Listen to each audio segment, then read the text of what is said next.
We've been colleagues over the years and colleagues who have become real friends. So thank you very much for inviting me, Professor Ramon. And with no further ado, I will share my screen.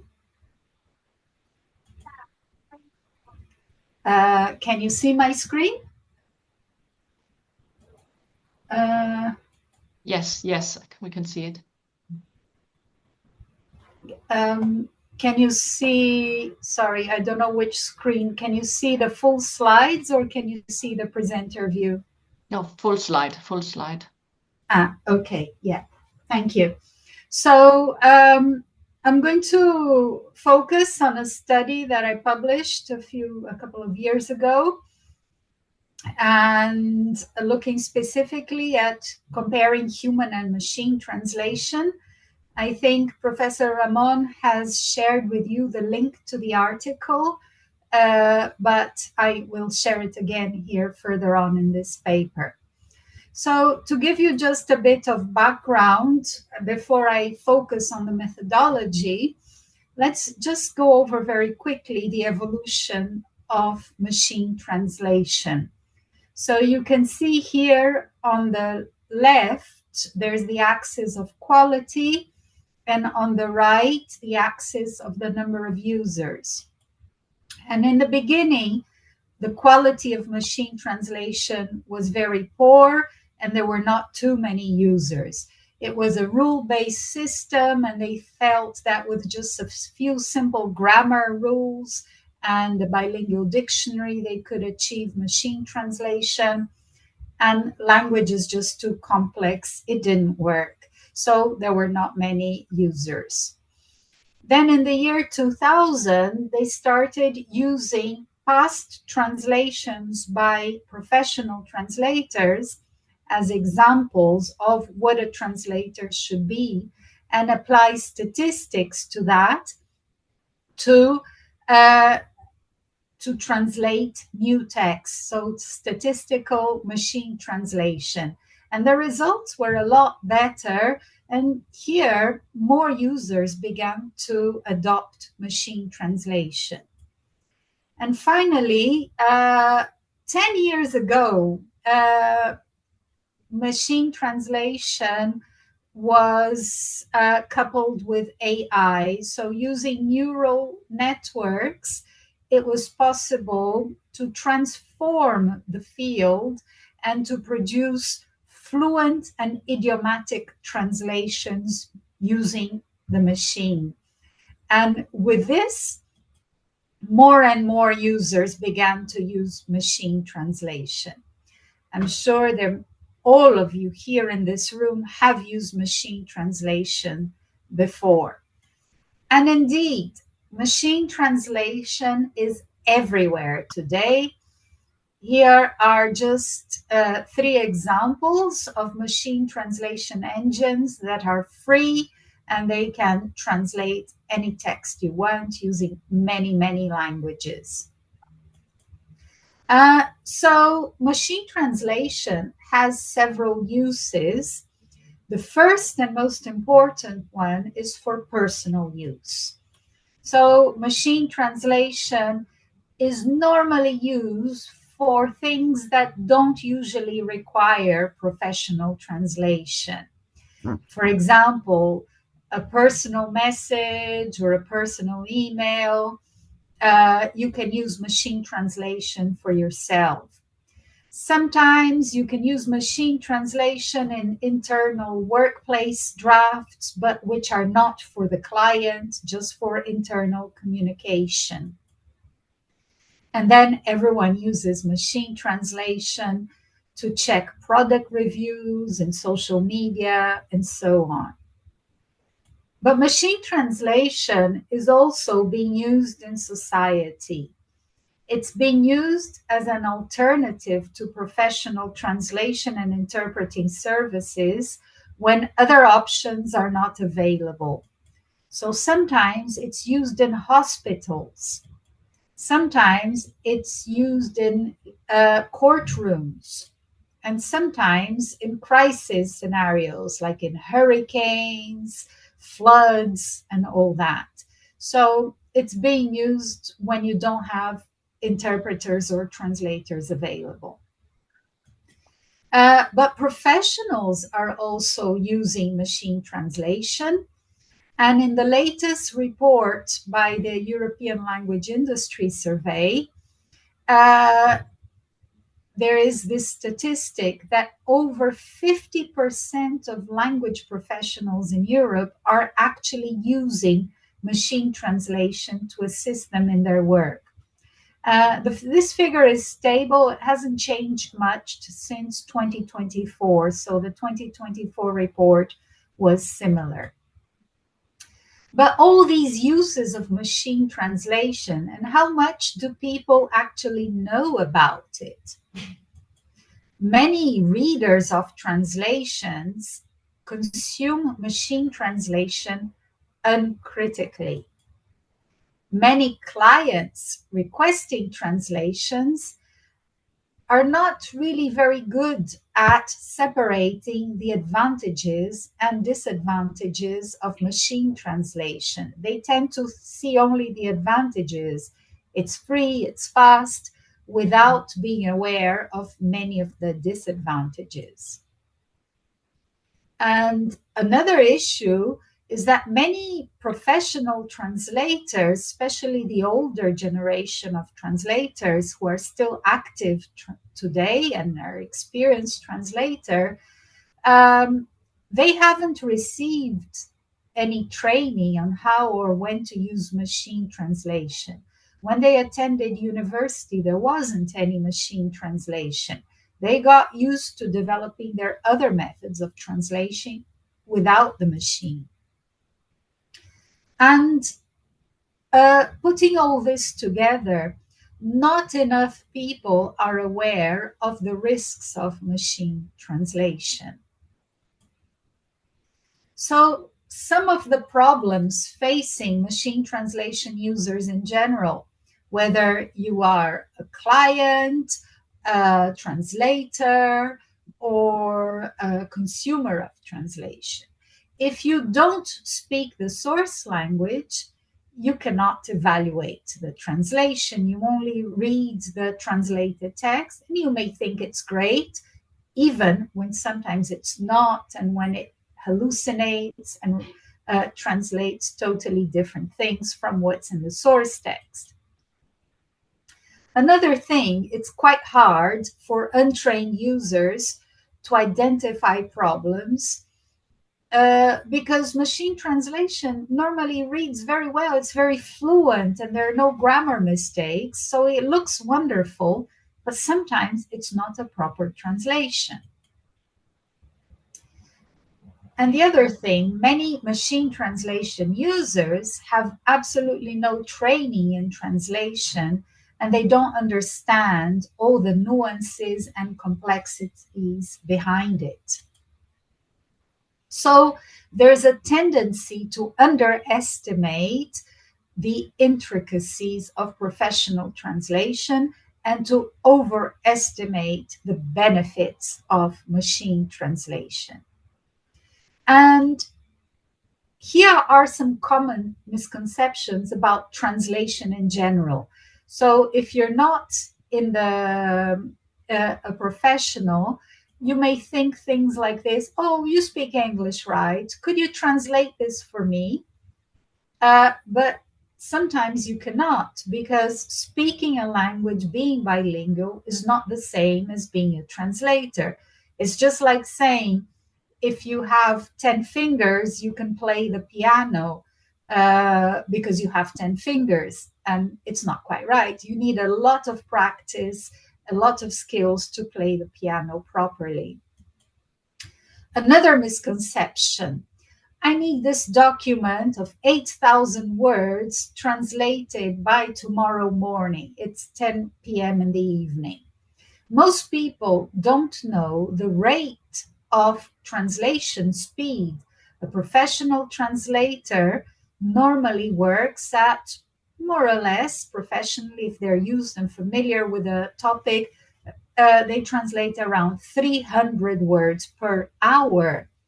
So an 8-hour day of translation, no breaks, would give you 2,400 words document and not 8,000. This is totally impossible because translation is not just typing a text in another language. There's a lot of cognitive effort behind the translation. And then many people think like this, oh, don't worry, this is not technical. It's just about education. So just because you've been to school, it doesn't mean that you can translate texts about education. In fact, education is a highly specialized area. Different countries have different educational systems, and there's a lot of terminology and nuance involved in translation of education. And here a last one. Oh, you can look up what you don't know in a bilingual dictionary. And wrong. Having worked on the Oxford Portuguese English Dictionary, I can tell you, you cannot look up everything in a dictionary. The number of words, the words used in one language are not symmetrical to the words used in another language, and not everything you need is in a bilingual dictionary. So here are some known problems of machine translation. This is what researchers know about it. And the main problem is that machine translation operates at the level of sentences, not texts. So it translates sentence by sentence individually, and it doesn't really look at the sentence in 2 paragraphs above to be able to translate the sentence in paragraph 3. So it's not translating the full text, it's looking at individual sentences. And this creates problems, for example, of pronoun resolution. And here's an example of English into Spanish and another one of Spanish into English. So English teacher, it can be a male teacher or a female teacher. And if you're translating into Spanish, you have to disambiguate. But if you don't have the context, if you're just translating one sentence, the teacher told me this, you don't know if you're going to translate él or ella, because you don't know if the teacher is a man or a woman. The same thing applies to Spanish into English in a slightly different way because of the grammar of Spanish and English. So, su bolígrafo, is it his pen? Is it her pen? If you haven't read the previous sentences and if you're not aware of the text as a whole, you cannot tell. Another problem is word sense disambiguation. This is another known problem.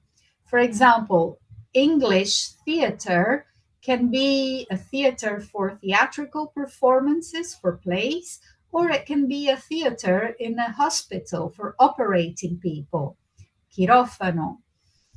And then the expression, Spanish expression, hombre, what are you going to translate it into if you don't have enough context? Is hombre here man? Is it mate? Is it dude? You don't know. It could even be a woman, right? And then another known problem is gender bias, because machine translation is based on previous human translation, and this corpus of human translation shows gender bias in society. So doctors are usually male, so the machine will translate the doctor into a male doctor, el médico. Nurses are frequently female, so the machine will prefer la enfermera instead of a male nurse. So there is a lot of incorporated gender bias. In this study, I wanted to go beyond these known factors. I wanted to learn more about differences between human and machine translation. And the method I used was corpus linguistics. And what I did was I had a corpus of machine translation, and a corpus of professional human translation. And I compared the two corpora to better understand how machine translation and professional human translation differ. And I did that using keyword analysis. So let me explain in a little more detail how these things work. So the human translation data that I used came from the Corpora corpus. This is a free open access corpus of Portuguese fiction translated into English and English fiction translated into Portuguese. I used only the Portuguese to English part of the corpus. So the corpus contains 3 million words, and I did not use the whole corpus. But it's important that the corpus is made of published source text. It's not just any writing. It's published fiction, Portuguese and Brazilian fiction writers. And all the translations are professional and have been published. So it's not translations by students, it's not translations by lay people, and it's not machine translation. They are translations by professional translators carrying out authentic translation tasks. And when you're in corpus linguistics, it's very important to understand your corpus, because if you don't have a good corpus, you cannot have good results. Garbage in, garbage out. If you want good results, you need to really make sure you have a good corpus. And I wanted human translation, and for this reason, it could not be affected by machine translation. And these were direct translation tasks, so directly from Portuguese into English. I translated in the past for the European Union, and I don't know if you know, sometimes you translate from Portuguese into French, and then from French into English. It's not direct translation, but these were all direct translations. And because all these translations were before, they were published before the year 2000 or on the year 2000, it's very unlikely that they used machine translation and even computer-assisted translation tools, because these tools were not good enough in the year 2000. So what we have here, putting all these factors together, we have very good quality human translation data. Unlike some of the data used in machine translation research, where they just get any text available on the web, they don't even know if it is machine or human translation, and they use it.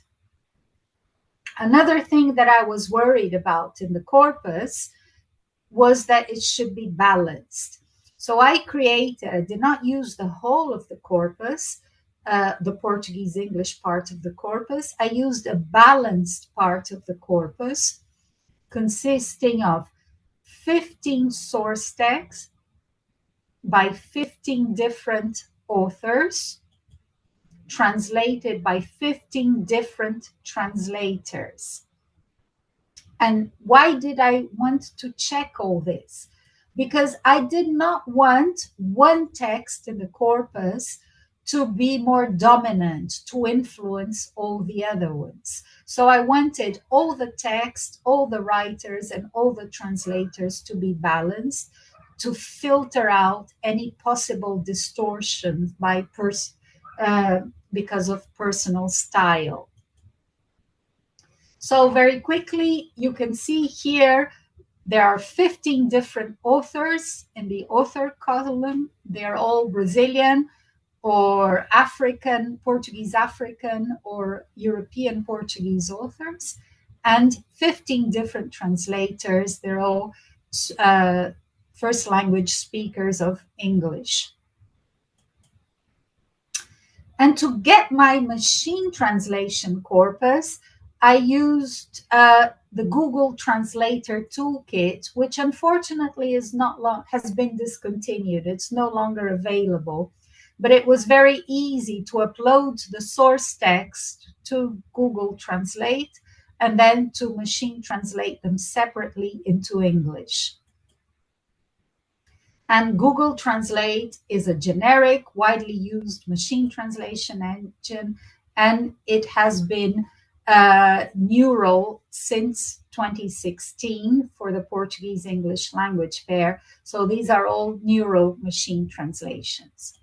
So my setup is the corpus, the source texts in Portuguese, aligned with human and machine translation. So I have a kind of trilingual corpus. And here you have the details. And you can already see here from the details that the human translations by professional translators are longer than the machine translations. So you can see 82,000 words in human translation of the same content and only 77,000 words for the machine translation. What I did next, I set up the corpus on a spreadsheet.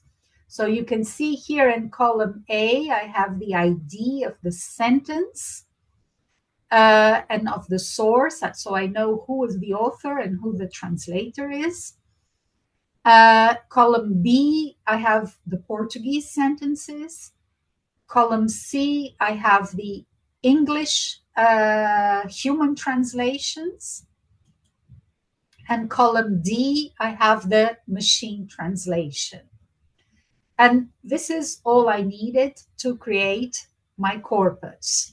The tool I used was Sketch Engine because it's really easy to compile parallel corpora on Sketch Engine. So all you have to do is go here to the dashboard or to the select corpus where you create a corpus.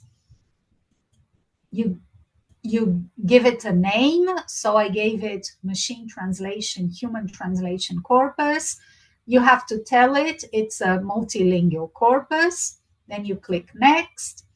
And you have to say which language, you have to say which documents you are going to use in the corpus. And you can, I don't know if you can see here, but you can use a machine cat tool, translation memory, but I used here a spreadsheet. Okay, so I used an Excel file. Each column in the file will be processed into a separate corpus. And you are prompted to specify the language of each column before the corpus is compiled. And this is important because you need to tell the system how to separate words, tokenization, and what grammar tags to use in the corpus. So this is language specific. The grammar of each of English and Portuguese is different, so you need different grammar tags. And then the corpora are aligned row by row in the spreadsheet. So here's what the corpus looks like after it's been compiled on Sketch Engine.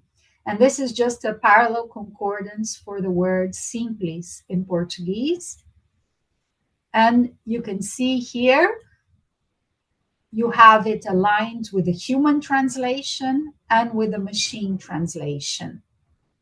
And you can navigate this corpus in several ways. You can search from source text, write a word in the source text in Portuguese, and retrieve the equivalent human and machine translation.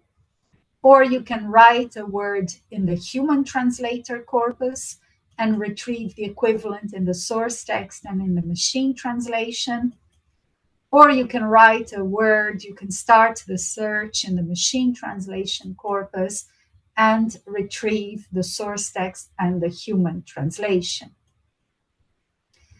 In this study, I focused on only the human and the machine translation, but I always had the source text there as a reference. So I used only English in the study, but I had the Portuguese source text as a reference.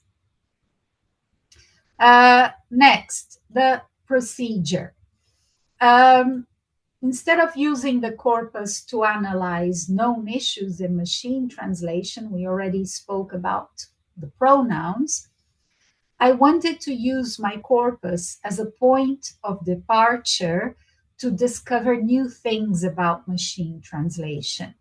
So when you use the corpus as a point of departure, it's called a corpus-driven analysis. You use the corpus to generate hypotheses about language. And to do that, I use keyword analysis. And keyword analysis, in very simple terms, means comparing frequencies in two different corpora. So I have my corpus of human translations in English and my corpus of machine translations in English, and I'm looking for exceptionally frequent lexis or vocabulary in human translation and exceptionally frequent vocabulary in machine translation. And this gives me this corpus-driven starting point to explore further. What are the differences between human and machine translation? So the first thing to do, keywords can be anything. You need to define what exactly you want to contrast. And for this study, I chose keywords to be case insensitive. So there's no difference between his with a capital H and his with a small h. I considered this to be the same in this corpus. I also chose lemmas. So I grouped all the inflections of a verb, for example, as the same thing. So think, thinks, thinking, and thought all belong to the lemma think. I grouped it as one. However, words that look the same but are different, like the modal might and the noun might, I considered them separately. So this is very important that you define exactly what you are contrasting when you're doing keyword analysis. And then Sketch Engine does it for you. It applies the simple math statistic to contrast the frequencies of these keywords in the two corpora. And the formula employed is the machine translation frequency per million words over the human translation frequency per million words, and then the human translation frequency over the machine translation frequency. And the plus n is there because you cannot divide by 0. So you need a plus n, and you can just do it plus 1, plus 100, and that will give you different levels of analysis. So this will give you exceptionally frequent keywords in each corpus. And then the results were inspected in parallel concordances to find out what was going on. So I looked at exceptionally frequent machine translation and what was going on in human translation, and exceptionally frequent human translation to find out what was going on in machine translation. The source text, again, used as a reference. Then here are my results. You probably can't read this, but I will go over it in detail, some examples in detail, not everything. So here are the most salient words in human translation in the column in the middle, and the most salient words or vocabulary in machine translation in the column on the right. And in the column on the left, I decided to group them into categories, so to make the data more manageable. So The adjectives, I grouped them together. You can see some adjectives are more frequent in human translation and some are more frequent in machine translation, adverbs, and so on. So let me give you a few examples and implications. So I'm going to zoom in on some of the grammatical keywords. One thing that was very distinctive in human translation was the use of modals. There were many modals that were distinctive in human translation: might, should, could, would, can, ought, shall, and none of them. So modals were exceptionally frequent in human translation and visibly absent from machine translation. So machine translation is not using modals. Prepositions, again, a few prepositions were more frequent in machine translation, but many more were more frequent in human translation. And pronouns, many pronouns were frequent mainly in human translation. And I put there in red the ones that I'm going to talk about in more detail. So you can see some pronouns could be more problematic than others. I found out that prepositions could be a problem. No one was talking about prepositions in the machine translation literature. Why are they a problem? And modality too. Again, not very commonly discussed in the machine translation literature. So here's a closer look at the exceptional frequency of the modal might in human translation.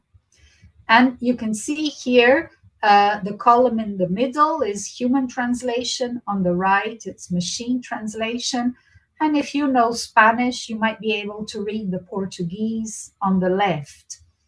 So the thing is, Portuguese has no modals. We do not use modal verbs in Portuguese, but we have a modal-like verb like poder. But poder can mean many things in Portuguese. It can refer to ability, permission, possibility. Human translation is better than machine translation at understanding when poder is ability, when poder is permission, and when poder is possibility. So you can see here, podem me envolver. The machine translation wrote, you can get involved. And the human translation put, they might involve me. Now here we accidentally detect a pronoun mistranslation as well. So the human translation is correct. It's me and not you.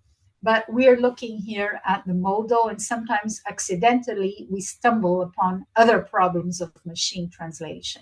But you can get involved sounds perfectly fluent in English. And if you didn't know the source text, you wouldn't understand that this is a problem, this is a mistake. Another thing, so again, Portuguese has no modals, but you can express possibility with an adverb. So the Portuguese adverb talvez, which in Spanish is quizá, translates into maybe in English. The machine translation translates directly, but the human translation uses modals. So the human translation sounds more natural and more similar to English texts that are not translations. So the human translations are using this transposition strategy, transposing adverbs into modals. So here you can see might in the human translation and maybe in the machine translation. And interestingly, maybe was flagged in the keyword analysis as being exceptionally frequent in machine translation. Now let's look at the preposition out, which was exceptionally frequent in human translation. So why are human translators using out a lot more frequently than the machine translation?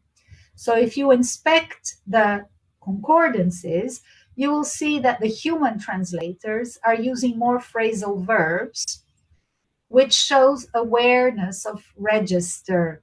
So phrasal verbs are preferred in less formal settings. So here, the source text, devastava, has been translated, knocked him out. And in the machine translation, it's a literal translation, devastated him, which is more formal in English. So you have two ways of translating devastava. One is formal, devastated. One is informal, knocked him out. And the human translator was aware of the context. This was an informal context, and the translator made this deliberate choice to use the informal setting. The same thing with the second example. You can see here that machine translation does not distinguish between the formality in the same document. So here, apagasse a candeia, put out the lamp by the human translator, but extinguish the lamp by the machine translation. So this is why justifies the preposition out being exceptionally frequent in human translation. But the preposition without was very frequent in machine translation. So what's happening here? Lots of without in machine translation, because machine translation translates the preposition sem, in Spanish it's sin, into without.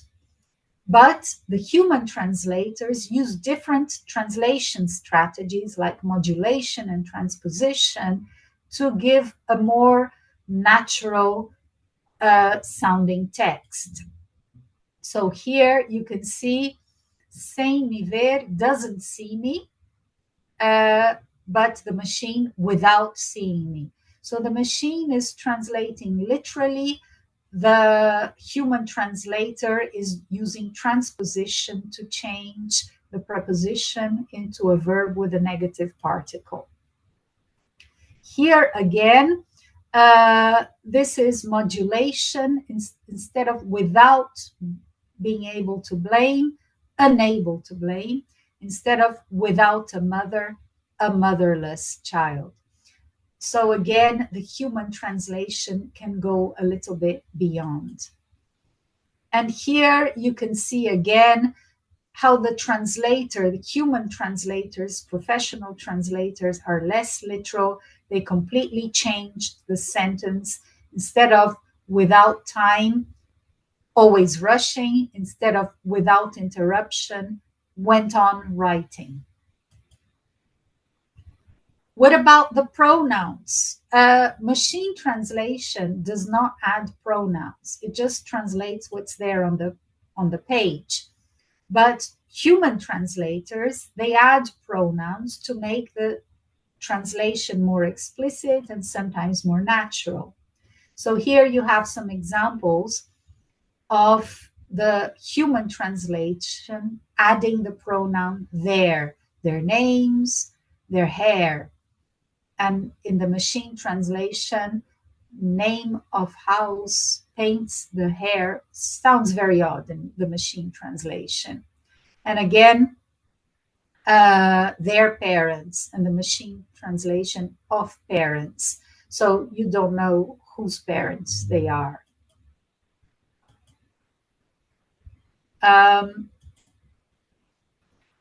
Now, looking a little bit beyond grammar, so I talked about prepositions and pronouns. Let's look at lexical differences. Grammatical words like prepositions, pronouns, and so on, they're very frequent in every text. So, for example, you cannot speak English without using a preposition, a pronoun, and many other grammatical words. Lexical words are very rare. They're low in frequency and they depend on the text. For example, I have been talking for maybe half an hour now and I haven't said the word Helen yet, but I'm going to say it now because it's text dependent. So I can speak English for hours and hours without, say, using certain words, lexical words, but not without using grammatical words. So the name Helen was present in only one corpus text. It didn't make sense to analyze Helen as such because this individual name is not particularly informative. It could just be a text specific or translator specific. So in this study, I decided to group lexical words together to explore whether certain groups were different in human and machine translation. And this enabled me to organize the groups I noticed were groups of words that were spelt differently, groups of words that used non-English words differently, and groups of words that treated names differently. So let's zoom in on the spelling. So here you can see in the first line that machine translation seems to prefer American English, whether the human translation, the British and the American spellings are consistent. So if it's a British translator, it will use consistently British English. If it's an American translator, it will use consistently American English. And the other thing you notice in the second line is that machine translations sometimes disregard accents in proper names. So English doesn't normally use accents, but the human translators preserve the accents to preserve the foreign feel of the translation. So to make the text, which is set in a foreign country, sound foreign. Let's look at the names now. You can see here that the name Elena, the source text, first line here at the top, occurs 40 times in this source text, but 41 times in the machine translation. So the human, in the human translation. So the human added a name here. The machine did not add their 40, but it was not consistent. So you can see the machine translated Elena into Elena and into Helen. No consistency. And you can see other things happening. Mesquita is a common last name in Portuguese. The human translator translated it consistently into Mesquita and added a name here. And we're going to take a look at this later. The machine translation translated into mosque, which is a total mistranslation. It's not a mosque, it's a person's name, Mesquita, and only got Mesquita right 4 times. And here again, Gervásio, the machine, translated the name, sometimes did not translate. It's very inconsistent.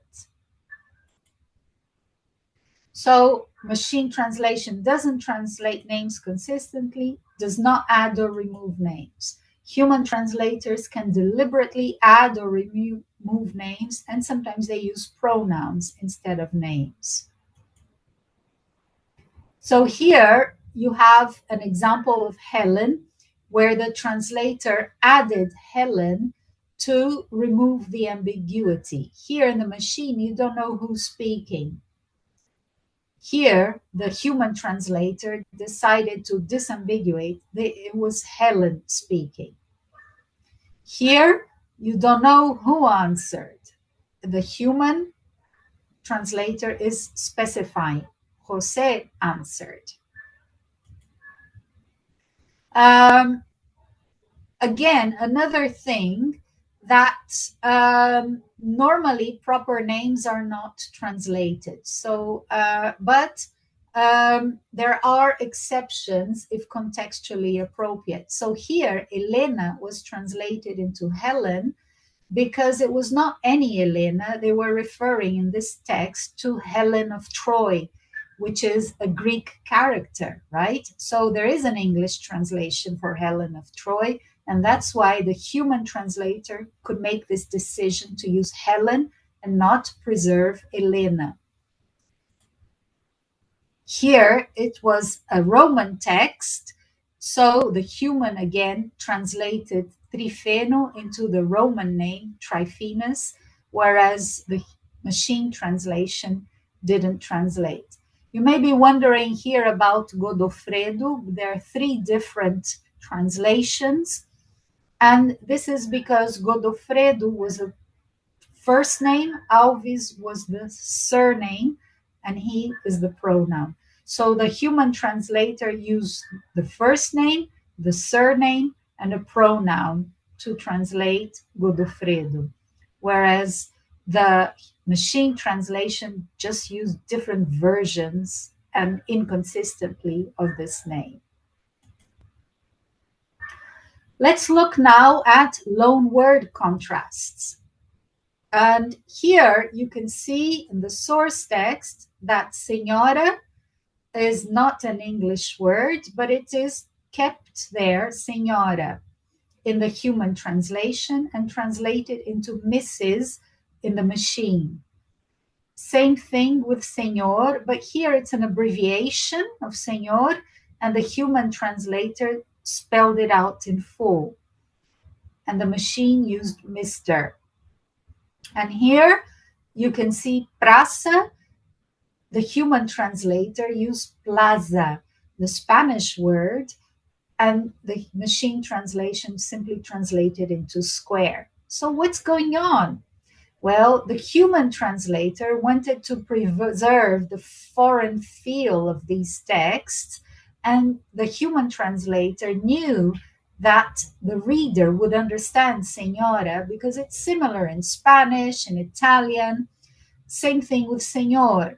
They wouldn't understand the abbreviation, but they would understand señor. And here, the human translation used the Spanish term because plaza is easily understood in English and because this text was set in Spain, whereas the machine translation simply translated. So here, the human translator is preserving foreign words. Here, the machine translation is domesticating foreign words and removing this foreign feel to the text, which the human translator is deliberately preserving.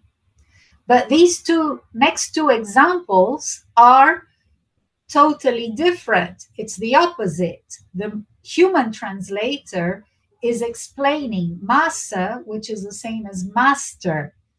Here, no one will understand ñoño. So the human translator decided to help the reader and use master, which is an Old English word for master. This is a slave speaking. And here, no one will understand the color of pitanga if you have never eaten a pitanga, which is a bright red fruit. And here, the translator decided to explain bright red because the translator knew that the reader might not understand if they kept the foreign word. So human translation is nuanced. Machine translation just translates. Okay, I've covered this. Okay. And then there were some serendipitous, just by chance observations that unveiled new insights regarding culture-specific items, register, and punctuation. And I will go over them very quickly to conclude. So culture-specific items.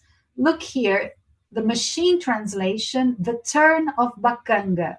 What is bacanga? No one knows. English readers are not familiar with bacanga. The human translator decided to explain that bacanga is a river.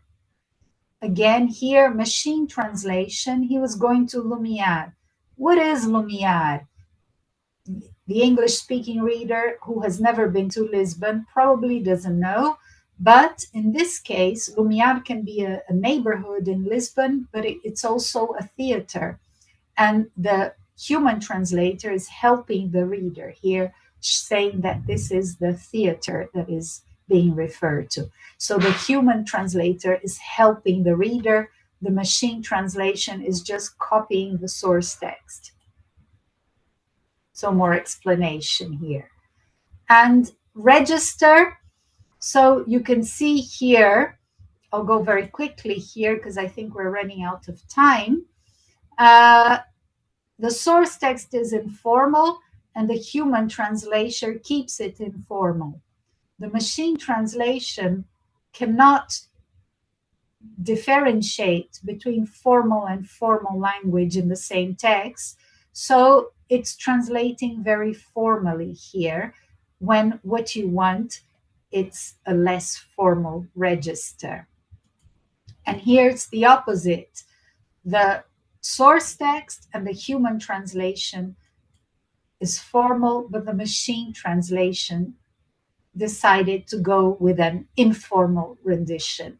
I don't know why. So there's no consistency here. And finally, more conservative use of punctuation in human translation.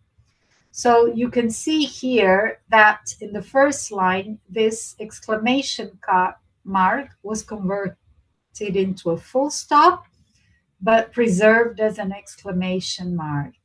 Here, ellipsis changed into a full stop, and in the machine translation, the ellipsis mark was preserved. So you can see here, full stops preferred, more conventional.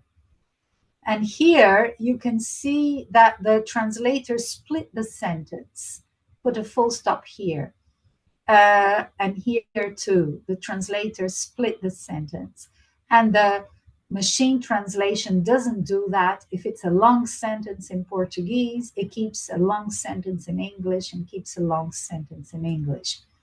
So no parotactic clauses, which is less conventional in English. So they are avoiding joining clauses without a full stop. So overall, not too many mistranslations, and the machine translation is doing pretty well. There were a few missing modals, a few wrong prepositions, a few wrong pronouns, inconsistent proper names. But what's remarkable from this study is that human translation is deliberate and it is less literal, less close to the source text. And it's more conservative, so there are more changes in punctuation, more cohesive, so the links between sentences are more accurate, it's more explicit, fewer inferences are left to the reader, and more coherent. It's aware of the reader. It's nuanced in its approach to what needs to be translated and what can be left in the source language as a loan word. And it's more helpful in mediating foreign culture. Finally, it's more sensitive to register to the differences when the translation should be formal and when the translation should be informal. So what's the relation to translation study theories? I don't know how many of you here study translation, but if you do, human translation is more in accordance with the cooperative principle by Grice. So it cooperates with the reader. It's more in tune with the explicitation hypothesis. Fewer guesswork is left to the reader. It explains things to the reader more than a machine. It is related to relevance theory, so it makes sure the adequate contextual effects are given to the reader. It's more standard. It uses more conservative punctuation, so it's the law of growing standardization. And also the asymmetry hypothesis. The translation by humans includes more than just necessary linguistic shifts.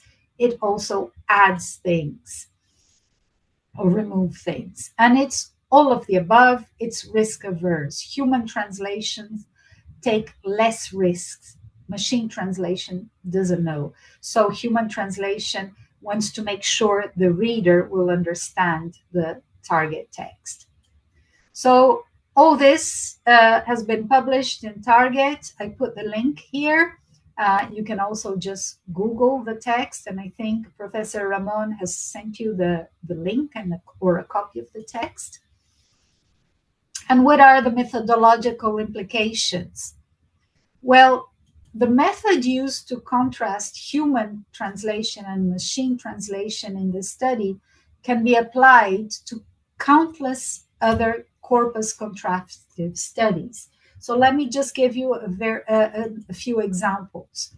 In terminology extraction, I had a master's student at Surrey who compared fitness magazine texts in English, in French, and in Italian with general English, general Italian, and general French to see which words were exceptionally frequent in the domain of fitness, in the fitness industry, which is a relatively new domain in the language. There are not so many dictionaries about fitness. And she constructed a sample trilingual dictionary of fitness using this method, using keyword analysis. I used this to contrast differences between Brazilian and European Portuguese. So by applying keyword analysis to Brazilian texts and comparable European Portuguese texts, I was able to find out many differences between Brazilian and European Portuguese, which had not been documented before. And I was able to use this knowledge to indicate in the Oxford Portuguese dictionaries which words were used in both sides of the Atlantic and which words were used mainly in Brazil or mainly in Europe. It's also good for discovering new words in a language. So when we did an update to the Portuguese dictionary in 2020, 2021, we had to add lots of new words related to the COVID pandemic. So I contrasted a recent corpus of Portuguese from 2020 and 2021 with an older corpus of Portuguese from 2000 before COVID to discover many words and expressions that were exceptionally frequent during the pandemic. And also you can use this word to discover style. Now I gave an example here of the Unabomber. I don't know if you've heard of it, but this is pre-corpus. There's a great series, television series, I'm not sure if it's on Netflix or wherever, about the Unabomber. And it was a domestic terrorist in the United States, and the FBI discovered who he was by his style of writing, contrasting his notes, his style of writing with general English writing, and they were able to identify who the terrorist was. And they did this painstakingly by hand. So it was the linguists who finally found out who the Unabomber was. This was before corpora. I'm sure now in forensic linguistics and the FBI, they use corpora all the time to identify style. Okay, finally, any questions? I'm done here. Thank you very much for your attention. And I just would like to open the floor for a few questions if we have time. Shall I unshare the screen? Yes, please. That would be nice. Thank you very much, Ana, for your presentation, for your detailed and exhaustive presentation describing in detail the methodological procedure employed and the interesting results really that make us as translation students mostly, or doctoral students in translation studies, still happy to be human translators, dealing with human and identifying how machine translation is not yet as good as human translations, really, and in many different aspects, and how this can be investigated actually in detail. So if anyone has a question regarding this talk, please raise your hands or open up your... Can you hear me? Yes. Mm-hmm. Oh, yes. One question I have, like in term of the and by the way, thank you very much for explaining it. Now I kind of like have a clear idea about it. But like, for example, one language that I'm very interested in too is the Haitian Creole language. And one concept that we kind of like always put forward when we're translating language like that is like the kind of cultural concept when you're trying to create a corpus like that. And a lot of the time, there are words that we say in that language. And when you try to put it into a more famous language like English or Spanish, there are words they don't have that word for translation that you can mainly understand. Like if you kind of like culturally know that language or you grew up with that language. But most of the time, like Haitian Creole is not that popular and all that. So in a situation like that, do you think there are some other languages or there are some other words in some other languages that kind of like come across like that where the concept is kind of different? Yes, thank you for your question. And every language has culture-specific items that have no direct translation into other languages. Um, Lots of languages have that. And translators have to employ different strategies to deal with non-equivalence. Translators and the machine, if it hasn't been trained, it doesn't know how to do that. So if you remember in my talk, there was this example of pitanga, which is a little red fruit found in Brazil. And everyone in Brazil knows it's a red berry. And when the writer said she turned the color of pitanga, it was obvious that she blushed red. She went red in the face, but the machine doesn't know and just translates the color of pitanga. The human has ways of assessing whether the target reader will understand or will not understand such words and is able to mediate communication in that way. So thank you again for your question.